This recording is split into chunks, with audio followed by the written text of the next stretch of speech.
Hey, I hope everyone's doing well. For this integration reflection final project, I've chosen the topic of creating better relationships between business and IT managers. I chose this because I see it as a key issue throughout our entire textbook reading. So I figured we would target it and talk about it. So IT, it's not just about delivering projects on time and staying in range of the budget anymore, but it's much more complex.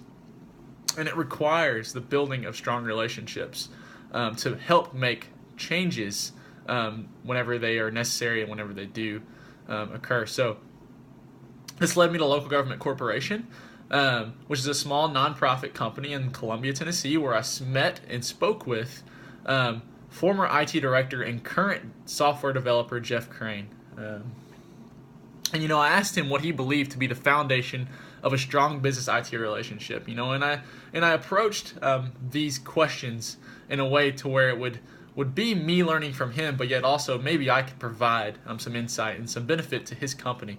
But I did want to be I wanted to be gracious with his time, and I wanted to be humble in the way and I approached this. So, Crane stated back with a very confident response, trust. And I found this very, very interesting, but yet predictable, because this is also something that we learn in our textbook reading of these building blocks, and those building blocks being competence, credibility, interpersonal interaction, trust, and value. And I shared this with Jeff, and he really got a good taking out of some of these other traits. So I went on to present with him a way to strengthen trust, and I did it through a quote that I've always really enjoyed and got a lot out of, and that is, successful leadership is at root about influencing others, and trust is the foundation of all ability to influence others. So thus to truly influence an individual, you have to have their trust. So I explained to him how I believe that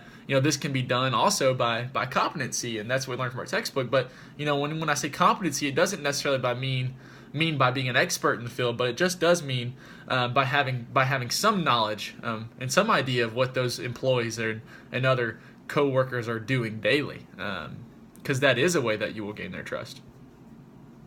He liked the sound of it, and it led me to my next question, and that's, how do you strengthen trust? And he said that he thinks it's through earned honesty and integrity. You must always treat people the way you want to be treated, Crane says. And I also agree with this. He says management can improve trust with IT by allowing IT to be involved in the project from the beginning, and IT needs to have some input in timeframes and believe that management will be understanding, when unforeseen events affect the goals. I think character traits such as honesty and integrity do gain trust, and it's vital for the IT department to be in constant communication with business managers about projects so that risk will be reduced. I then asked him how he viewed his past relationship between IT and business managers, and he stated that for many years, it was very adversarial. He said management constantly had unrealistic expectation of product completion dates, and again, this is something we saw in our textbook continuously, and that's unrealistic expectations. I can't even count on my fingers how many times I read that, and I think it was interesting to see that our textbook is aligning with current companies in these key issues. So, I found it to be intriguing, but yet predictable, and I shared this with Jeff, and he definitely was happy to see that what we are learning is also occurring in current companies.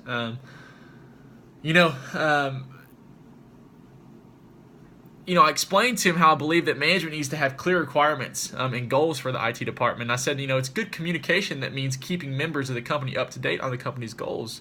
I say to him that I believe the IT department, they kept management informed of their daily progress and any impediments that might, make them not reach their goals.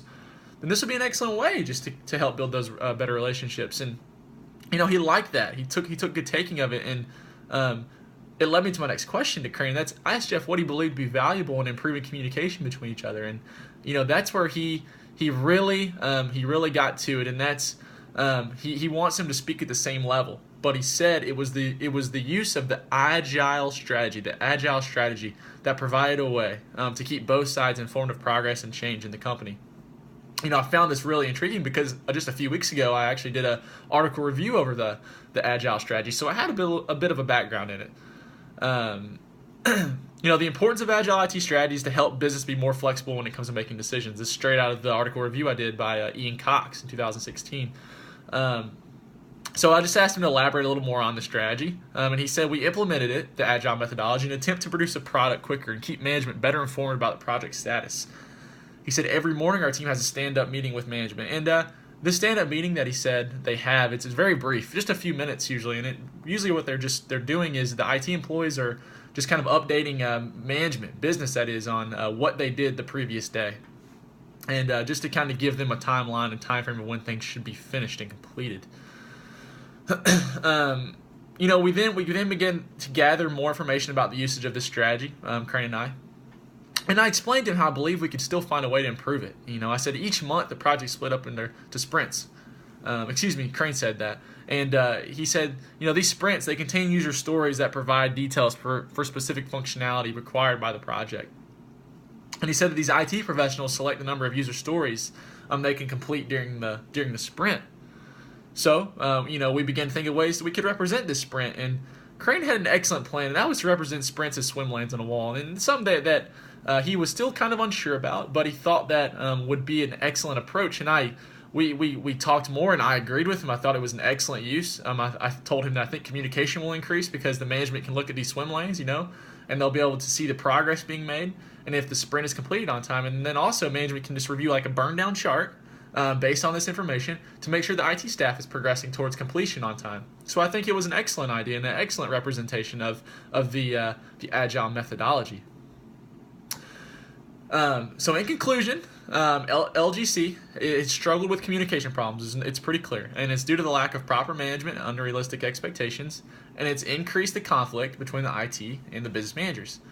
But with the recent adoption of the agile methodology, there has been a significant increase in relationship between these two departments, and this has given each department a better understanding of what one another is doing on a daily basis, and it helps make unrealistic expectations more realistic.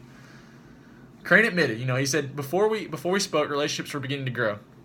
But with some of these ideas that I had instilled into him, it helped, and it has continued to help strengthen the relationships furthermore. Crane recently stated to me that that the swim lanes illustration had been implemented, and it had significantly increased communication and production at LGC. He claimed that this was the best adoption we could have made to LGC, and that he was very, very appreciative of my ideas and time spent with him to increase his knowledge on this matter. Thank you.